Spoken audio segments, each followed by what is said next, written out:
அன்பான தேவனுடைய பிள்ளைகளே, நாம் எல்லாரும் பாவம் என்றால் உடனே நினைப்பது என்ன? விபச்சாரம், வேசித்தனம், பொய், திருட்டு, கோபம், பகை, வெறுப்பு, மன்னியாமை. இந்த பாவங்களை நாம் மாம்சத்துக்குரிய பாவங்கள் என்று சொல்லுவோம். ஆனால் இன்று நான் பேசப்போகும் விஷயம் இதைவிட ஆழமானது. பாவங்களில் இன்னொரு வகை உண்டு. அதுதான் ஆவிக்குரிய பாவம். மாம்ச பாவம் மனிதனுடைய உடலை மாசுபடுத்தும். ஆனால் ஆவிக்குரிய பாவம் தேவனுடைய பரிசுத்தத்தை அவமதிக்கும். ஆவிக்குரிய பாவம்.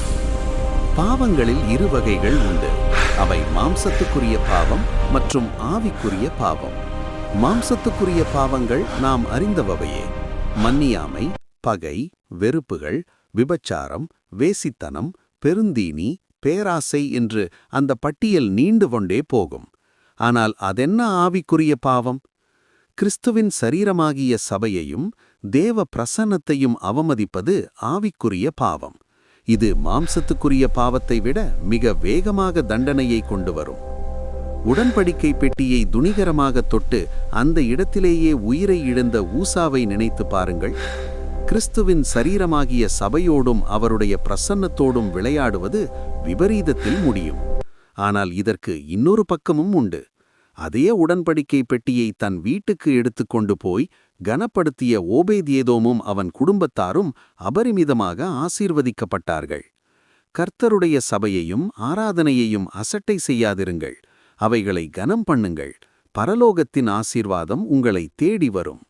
ஆவிக்குரிய பாவம் என்றால் என்ன? ஆவிக்குரிய பாவம் என்பது தேவனுடைய பிரசன்னத்தை அலட்சியம் செய்வது, தேவனுடைய பரிசுத்தத்தை சாதாரணமாக நடத்துவது, கிறிஸ்துவின் சரீரமான சபையை அவமதிப்பது, ஆராதனையை சும்மா என்று எண்ணுவது, தேவனுடைய காரியங்களை விளையாட்டாக நடத்துவது, தேவனுடைய ஒழுங்கை, ஆர்டரை புறக்கணிப்பது. இது வெளியில் பெரிதாக தெரியாது, ஆனால் தேவனுக்கு அது மிக பெரியது. எடுத்துக்காட்டாக ஊசாவின் சம்பவம் 2 சாமுவேல் 6:6-7 வரை வாசியுங்கள். உடன்படிக்கை பெட்டி ஒரு வண்டியில் கொண்டு போகப்படுகிறது. எருதுகள் தடுமாறுகிறது. அப்போ ஊசா கையை நீட்டி பெட்டியை தொட்டான். அவன் என்ன நினைத்திருப்பான்? பெட்டி கீழே விழுந்துடும், நான் காப்பாற்றுறேன். ஆனால் அந்த இடத்திலேயே அவன் இறந்து போனான். இங்கே ஒரு பெரிய உண்மை இருக்கிறது. ஊசாவின் நோக்கம் நல்லதாக இருந்தாலும் அவன் தேவனுடைய பரிசுத்தத்தை சாதாரணமாக நடத்தினான். ஊசா தவறு என்ன? தேவன் ஏற்கனவே சொல்லியிருந்தார், உடன்படிக்கை பெட்டியை எடுத்துச் செல்ல வேண்டும், அதை லேவியர் மட்டுமே தூக்க வேண்டும், கம்பிகள் வைத்து தூக்க வேண்டும், தொட்டால் மரணம் என்று கட்டளையும் இருந்தது.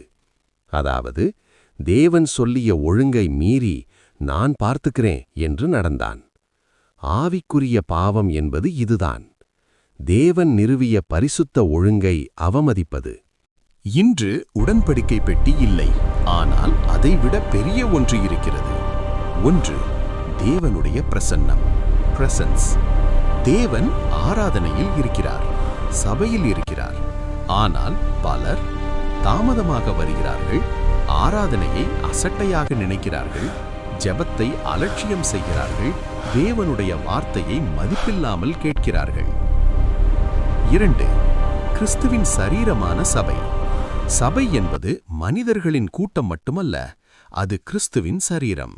சபையை இகழ்வது என்பது கிறிஸ்துவை இகழ்வதற்கு சமம். 1 கொரிந்தியர் 11:27-30.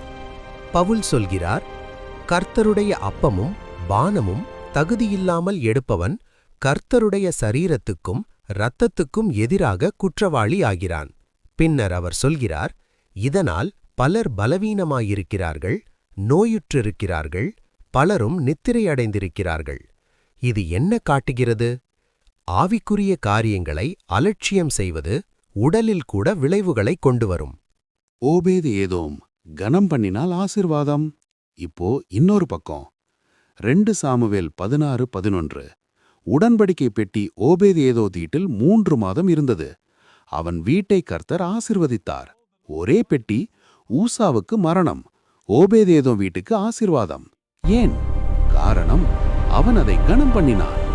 அன்பானவர்களே, நாம் ஒரு காரியம் செய்ய வேண்டும். கர்த்தருடைய சபையை கனம் பண்ணுங்கள், ஆராதனையை கனம் பண்ணுங்கள், தேவனுடைய பிரசன்னத்தை கனம் பண்ணுங்கள். உங்களுக்கு நான் ஒரு வார்த்தை சொல்கிறேன். நீ தேவனுடைய வீட்டை அசட்டை செய்தால் நீ ஆவிக்குரிய ஆபத்தில் நடக்கிறாய்.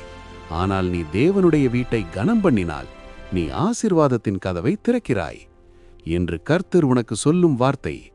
என் பிரசன்னத்தை சாதாரணமாக நினைக்காதே, என் வீட்டை அசட்டை செய்யாதே, என் ஆராதனையை கனம் பண்ணு.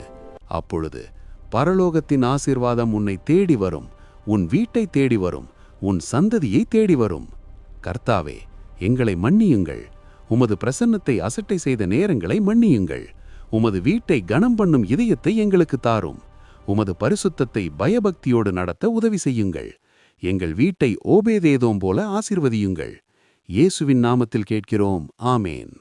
இந்த வார்த்தை உங்களுக்கு ஆசீர்வாதமாக இருந்தால் சப்ஸ்கிரைப் பண்ணுங்க, ஷேர் பண்ணுங்க. இந்த செய்தி இன்னொரு வாழ்க்கையை மாற்றும்.